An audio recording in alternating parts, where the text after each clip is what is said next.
Hello বন্ধুরা, আবার চলে আসলাম সোনার সংসার পূর্ণিমাতে। দেখো আমি কী নিয়ে আসলাম আজকে তোমাদের সাথে।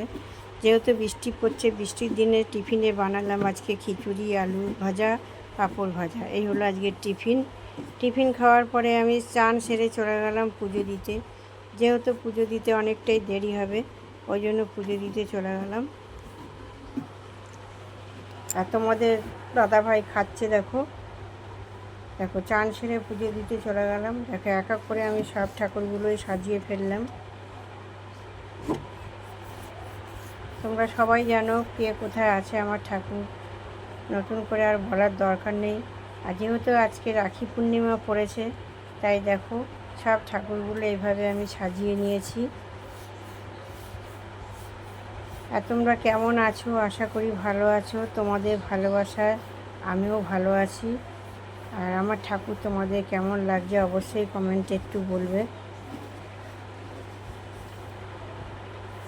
যেহেতু দুটো গোপাল, আজকে রাখির দিন বলে কথা, একটু ভালো করেই সাজাতে হয়, তাই সাজিয়ে দিলাম ভালো করে।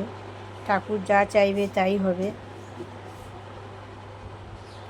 আজকে ভোগ দিলাম দেখো লাড্ডু আর আম। যেহেতু রাখি তাই একটু লাড্ডু দিতে লাগবে, তাই আজকে ভোগ দিলাম লাড্ডু আর আম।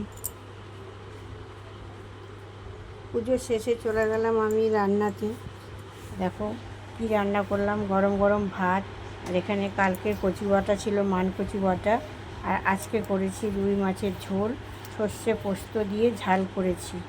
এই হলো আজকে দুপুরের রান্না। কাজকর্ম সেরে দেখো কি বৃষ্টি হচ্ছে, আমাদের এখানে প্রচুর বৃষ্টি পড়ছে। কাজকর্ম সেরে সন্ধ্যের বেলায় চলে গেলাম আমি। দেখো এত বৃষ্টি হচ্ছে, অন্ধকার হয়ে রয়েছে, মুষলধারে বৃষ্টি হচ্ছে। কাজকর্ম সেরে চলে গেলাম। দেখো তোমাদের দাদাভাইকে একটু মিষ্টি খেতে ভালোবাসে, তাই একটু মিষ্টি দিলাম। এই হলো আজকের ভিডিও। ভালো লাগলে লাইক করবে, শেয়ার করবে, কমেন্ট করবে, সাবস্ক্রাইব করতে ভুলো না।